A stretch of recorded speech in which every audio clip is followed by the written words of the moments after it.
सातारा लोणंद रस्त्यांवरील वाठार स्टेशन नजीक असणाऱ्या देऊर ओट्यांवरील ब्रिटिशकालीन पुलाच्या साईड काठड्यांनी घेतला तेलांच्या डब्यांचा आधार. भारतीय राज्यमार्ग प्राधिकरणाच्या कारभारावर प्रश्नचिन्ह.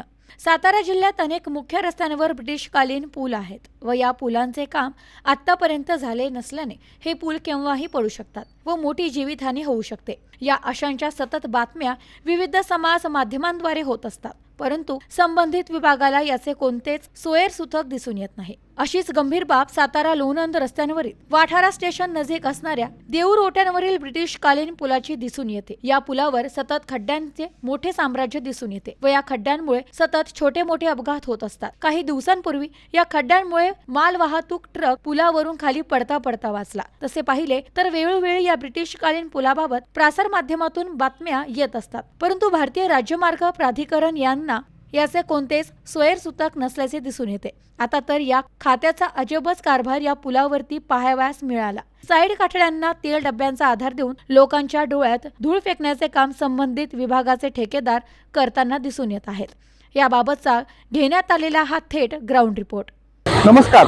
पुन्हा एकदा सातारा लोणंद रस्त्यावरती या देऊरवाड्याच्या पुलावरती आपण आलो आहोत आणि जाणून घेणार आहोत इथं कशा पद्धतीचा आपण गेल्या आठवड्यातच इथं एक ट्रक पुलाला धडकला होता आणि त्या अशी याची बातमी आपण केली होती. आज पुन्हा एकदा आपण या पुलावरती आलो आहोत की ट्रक धडकल्यानंतरही नॅशनल हायवे अथॉरिटीला गांभीर्य त्याचं जाणीवपूर्वक आलं का, आणि याच माध्यमातून आज आपण पाहणार आहोत की कशा पद्धतीने त्यांनी हे साईड कटरे बांधलेत.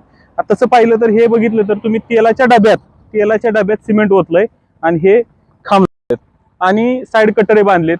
इतके तकलादू साईड कटरे आहेत की हाताने हलवले तरी हलतात. आणि या माध्यमातून हे इतकं निकृष्ट कॉन्ट्रॅक्टरनं काम केलंय की हे बघा, खडी आत्ताच खडी ही ट्रकच्या या वजनं किंवा ट्रॅक्टरच्या वजनं निघून चालली आहे. बघा आता खड्डे पडायला लागलेत आणि या माध्यमातून गेल्या आठवड्यात आपण केला होता.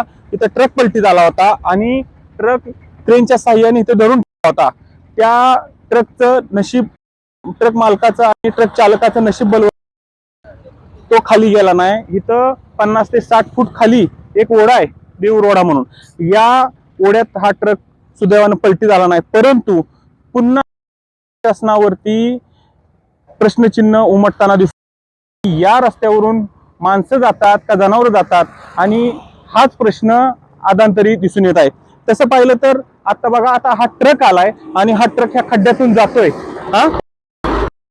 लगेच खडी निघते. अशा पद्धतीचं हे इतकं निकृष्ट दर्जाचं काम नॅशनल हायवेच्या कॉन्ट्रॅक्टर करताना दिसून येत आहे. आता आपण आलो या पुलावरती आणि हे ग्राउंड रिपोर्ट जाणून घेत आहोत की कशा पद्धतीने एक गाडी साधी गेली तरी हे खडी निघते आणि किती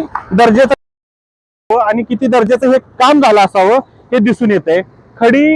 खडी इथं निघालेली दिसून येत आहे आणि इतकं तकलादू काम तेलाच्या डब्याचा आसरा घेऊन साईड कटाडे आणि हे बॅरिकेड करण्यात आले. लोखंडी बॅरिकेड जरी केलं नसतं तरी चाललं असतं, परंतु हे असं निकृष्ट दर्जाचं काम नॅशनल हायवेचे कॉन्ट्रॅक्टर करताना दिसून येत आहे.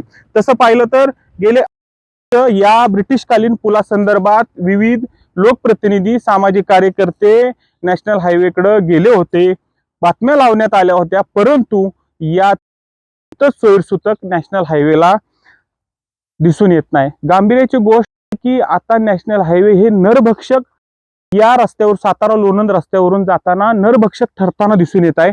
तसं पाहिलं तर या तेलाचा डब्यात का घेतला, आमचा हाच प्रश्न आहे. आणि हे जर सिमेंट बघितलं तरी हाताने बी निघतंय, एवढं त्याचं सिमेंट ही वापरण्यात आलंय. आणि हे काय बांधकाम करू शकत नव्हते का? परंतु जर बांधकाम करू शकत नव्हते तर हा पूल, ब्रिटिशकालीन पूल, इतक्या प्रमाणात इथल्या स्थानिक प्रशासनानं, पोलीस स्टेशननं इथं मुरुम आणि खडी टाकली. हा कधीही पूल खाली जाऊ शकतो. नॅशनल हायवेकडं कोणताच फंड नाही का, नॅशनलकडे फंड नाही का, असा प्रश्नचिन्ह दिसून येत आहे. हा पूल का बांधू शकत नाही नॅशनल हायवे, हा प्रश्न दिसून येत आहे. मोठा महाडचा जो सावित्री नदीचा पूल जसा खाली गेला, हा पूल जाण्याचा नॅशनल हायवे वाट बघते का, हेच आता पुलावरती आल्यानंतर दिसून येत आहे. काही दिवसांपूर्वी बातमी केली होती आणि या आशयाची बातमी केल्यानंतर हे काम करण्यात आलंय. आपण पाठपुरावा करतोय, परंतु नॅशनल हायवे जे तोंडाला जे दिसत आहे हे जे दिसून येत आहे हे नुसतं तकलादूक काम आपल्याला नको, तर ठोस काम झालं पाहिजे. उत्तर कोरेगाव तालुक्यात मोठ्या प्रमाणात लोकप्रतिनिधी आहेत, परंतु मूग गिळून गप्प बसताना दिसून येत आहेत. त्यांना कुठंतरी प्रसिद्धीच्या माध्यमात झळकायचं असतं, त्याच ठिकाणी फक्त लोकप्रतिनिधी जाताना दिसून येत आहेत.